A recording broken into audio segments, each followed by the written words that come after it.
ഇത് കൊണ്ടോട്ടിയിലുള്ള കവിച്ചു airport hotel. ഈ hotel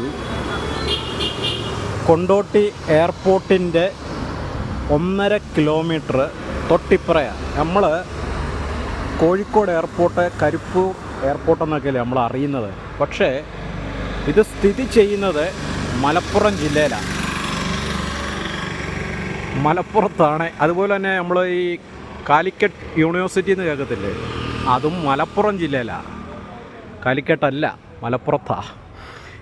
ഇവിടെ ഇപ്പം ഞാൻ ഇവിടുത്തുകാരൊക്കെ ചോദിച്ചപ്പോൾ അവർ പറയുന്നത് അന്ന് ഞങ്ങളുടെ ഈ കൊണ്ടോട്ടി ഇത്ര പുരോഗമിച്ചിട്ടില്ല, ഞങ്ങൾക്ക് വലിയൊരു സിറ്റി എന്ന് പറയാൻ കോഴിക്കോടേ ഉള്ളൂ, അപ്പോൾ അതുകൊണ്ട് അന്ന് അങ്ങനെ അങ്ങ് പേരിട്ടതാണ്. ഇപ്പം ഞങ്ങൾക്ക് അതിനെപ്പറ്റി പശ്ചാത്താപം ഉണ്ടെന്നാണ് പറയുന്നത്, കോഴിക്കോടിൻ്റെ പേരിൽ ആ എയർപോർട്ട് അറിയുന്നത്.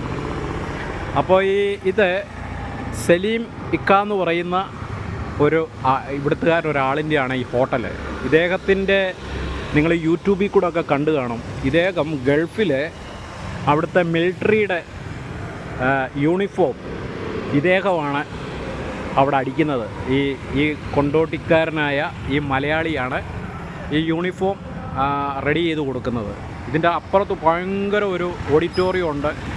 കൊറോണ സമയത്ത് ഈ കൊണ്ടോട്ടിയിലുള്ള ഒട്ടുമിക്ക ആൾക്കാരെയും ഇദ്ദേഹമാണ് നാട്ടിലെത്തിച്ചത്, ഇദ്ദേഹത്തിൻ്റെ സ്വന്തം ചെലവിൽ.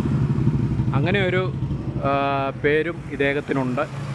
അപ്പോൾ ഇങ്ങനെയുള്ള നല്ല നല്ല ആൾക്കാർ നമ്മുടെ ഈ വടക്കോട്ട് മാറി, ഞാൻ പറഞ്ഞിട്ടില്ലേ, ഈ മലപ്പുറം കോഴിക്കോട് ഏരിയയിലൊക്കെ നല്ല മനുഷ്യരുണ്ട്. നമ്മുടെ ഈ തൃശ്ശൂരിൻ്റെ അപ്പുറത്തോട്ട് വരുമ്പോഴാണ് ഈ മൂർഖൻ സാധനങ്ങളൊക്കെ ഉള്ളത്.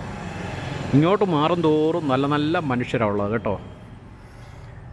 അപ്പോൾ ഓക്കെ, ഇങ്ങനെയുള്ളവരെയൊക്കെ ദൈവം ധാരാളമായി അനുഗ്രഹിക്കട്ടെ. മറ്റുള്ളവരെ സഹായിക്കുന്നവരെയൊക്കെ ദൈവം ധാരാളമായി അനുഗ്രഹിക്കട്ടെ.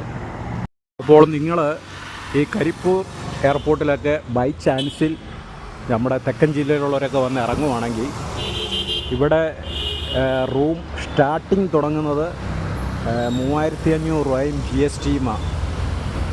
അതിമനോഹരമായ ഹോട്ടലുണ്ട് ഇതിൻ്റെ അകത്ത്. അങ്ങനെ എല്ലാവിധ സൗകര്യത്തോടും കൂടിയുള്ളതാണ്. കാണാൻ നല്ല ഗംഭീരമായ ഒരു ഹോട്ടലാണ്.